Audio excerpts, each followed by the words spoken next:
All right, I've got my retainers in. I'm going to speak up so everyone can hear me. I promise I'm absolutely calm. I'm excited about tomorrow. I finished all of the remotes. There's some really great, oh my God, there's so much stuff to talk about. We've got some definite gossip that falls into the categories of hot topics. Rebel Wilson, we're going to talk a little bit about that. We're going to talk a little bit about Kevin Spacey, so we've got a little bit of the yummy. We're going to talk a lot about inflation tomorrow. I did a huge remote view on inflation. I looked at everything from the, I started with the stock market, then I looked at food prices, or then I looked at gas, then food, etc. So it's a huge deep dive.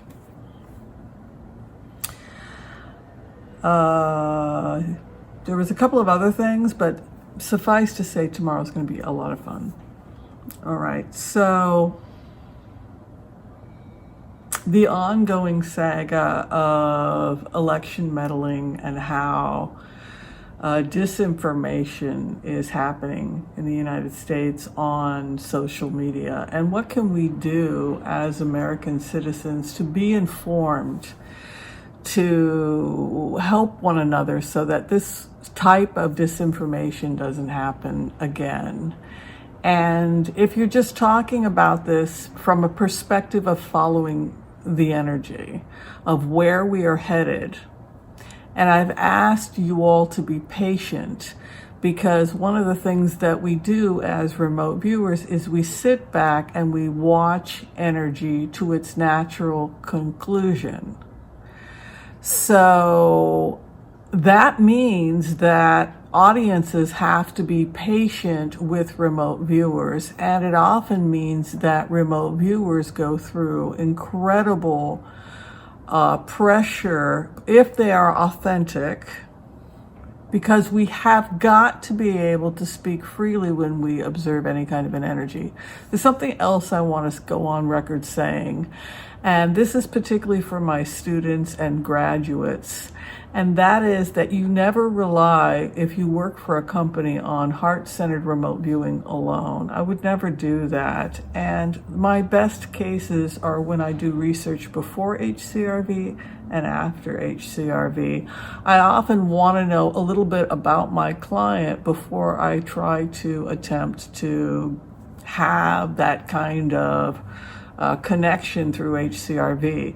HCRV can give you glimpses into where the energy is or the thought forms are,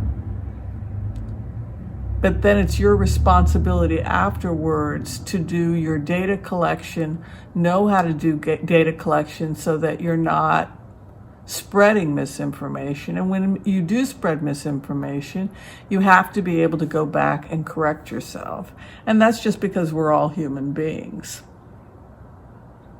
So when I give a remote, it's not because I'm trying to deceive people or because I'm out to get people or anything like that. I try to be absolutely as optimistic as I can, and I try to be as sincere and as honest as I can. And I hope I have done that here on this channel.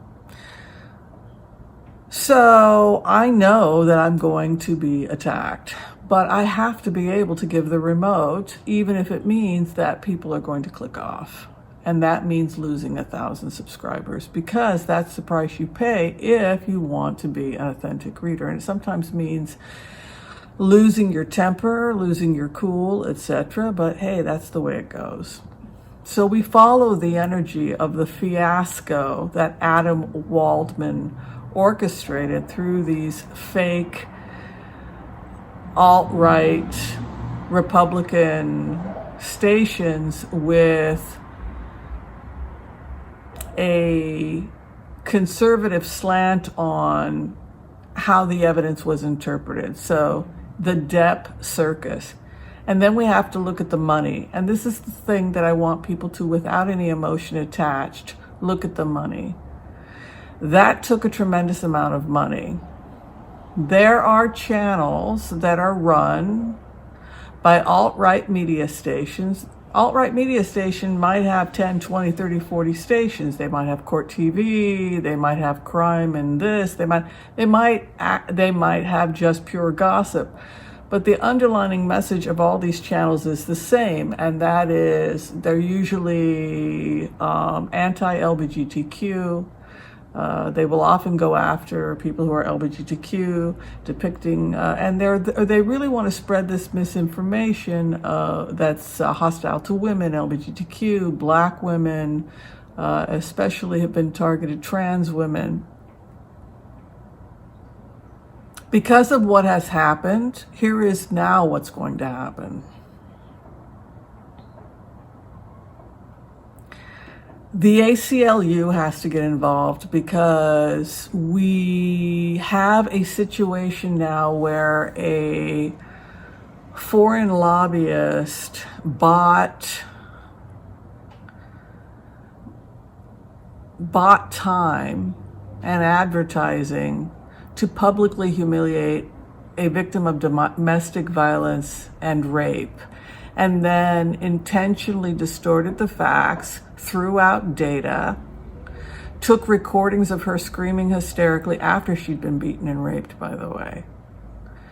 She was hysterical. She hadn't slept in days. She was being, according to her testimony, held hostage, raped, tortured. I don't want to get into it, but suffice to say, if you want to read the actual transcripts, you can do that by going to Deumoi, Deumoi, is the stream on Reddit, and you can read real data, not the alt-right channels, all of which were that Adam Waldman paid to orchestrate airing this circus that Johnny Depp wanted to orchestrate.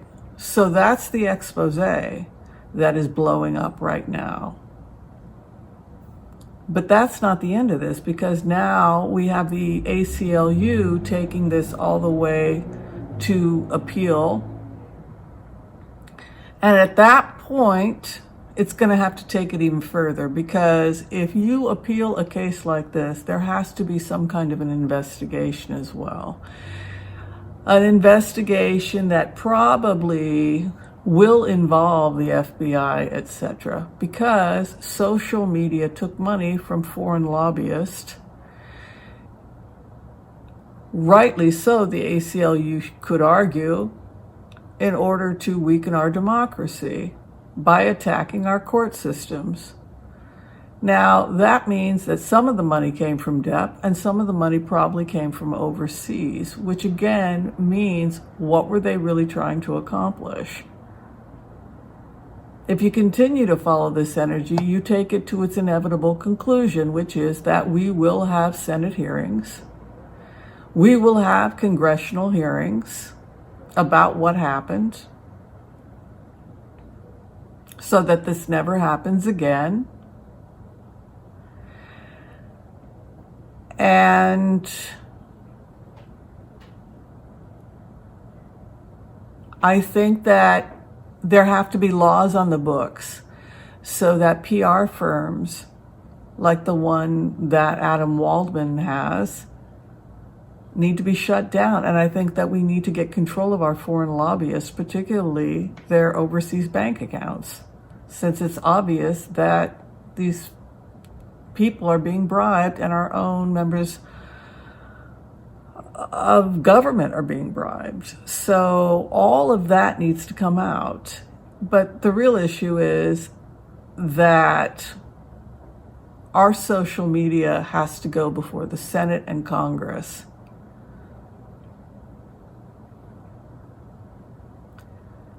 YouTube has a moral responsibility to let us know if they are taking money from a PR firm, particularly one associated with foreign lobbying. And what happened to Amber Heard never should have happened. And I want to go on to say that I believe the assistant, who's been proven to have lied, because Amber Heard's testimony was sealed, so her assistant never could have seen it to have accused her of lying. So we know that Amber Heard's assistant lied under oath on the witness stand. This is irrefutable.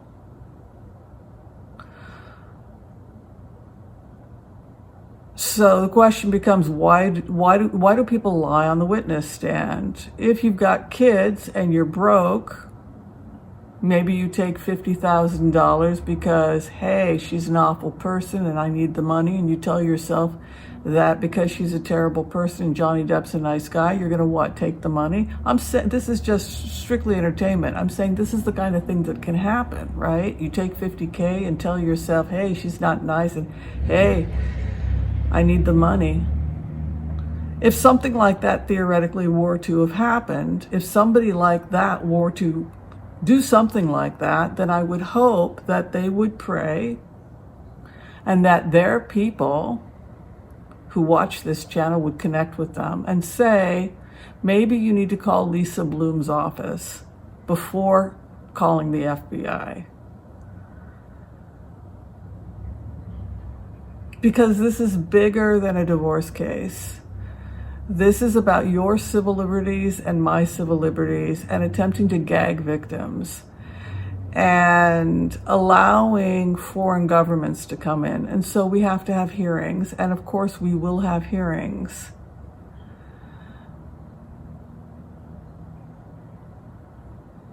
And, you know, I've caught people lying. I've caught Emily D. Baker bullface lying. She bullface lies, and she presents an alt-right conservative spin on everything. She said that the standards for proving the Sun, etc. case were less in Britain, and blah, blah, blah. That's absolutely BS. It was excellent investigating on the part of the British courts. The fiasco was the jury tainting, and we have to ask ourselves, should we, again, what are we going to do to protect ourselves? I personally think that these channels need to be shut down. And my message to YouTube is that you have a moral responsibility to protect those of us that have clean channels, that come on here to entertain. I say openly, this is a satire channel, and not to take anything I say seriously. It is strictly for entertainment purposes. We just, don't take any of this seriously. And I let people know openly who my subscribers are, who is giving money to this channel. For example, if I have a PR person, Mark Rhodes, who volunteers gives free advice to me, I will say my PR person, right? So that, who is anybody paying you to slant your opinion, whether it's a tarot reader, it doesn't matter. I think all money that you receive, it is the responsibility of YouTube that be publicly disclosed. All right. And we're probably, because of this nightmare of what happened to Miss Heard, edited text, taping her hysterical, violent screaming after days of abuse, being punched by a psychotic drug addict. This is objective reality. It's irrefutable. She did not run around with a makeup kit for 5 years with a team of people like Girl Gone plotting against some guy that you're having sex fantasies about because you had a crush on him 30 years ago. That's just not happening. I'm sorry. And the last thing I would say is that I really hope that Hollywood takes everything that I'm saying seriously and cuts the cord with this person, because you all know everything I'm saying is the truth. You all know who Johnny Depp is. He's an extremely violent person, People have signed NDAs. We have no idea whether he's hit a woman or not. And quite frankly, considering the amount of drugs he's taken, I don't think he would know anything, let alone. I think it's an absolutely absurd argument considering what these drugs can do to a person's brain. It's absolutely ridiculous. It's complete nonsense, particularly when you look at Hollywood and all the NDAs. I mean, it's utterly, absolutely hysterical nonsense. Of course they're signing NDAs. That's not the point. The point is that to manipulate a jury, to contaminate a jury, to publicly humiliate a rape victim, that should be illegal in the United States. And to do it because YouTube wanted to make money, that's inexcusable. So we're going to see some standards. We're going to see some changes in standards, and it's going to be very, very interesting to see how this evolves in the next, I'm going to go ahead and predict 4 months. And I will be very curious to see how this gets discussed in Congress when that takes place. Thank you.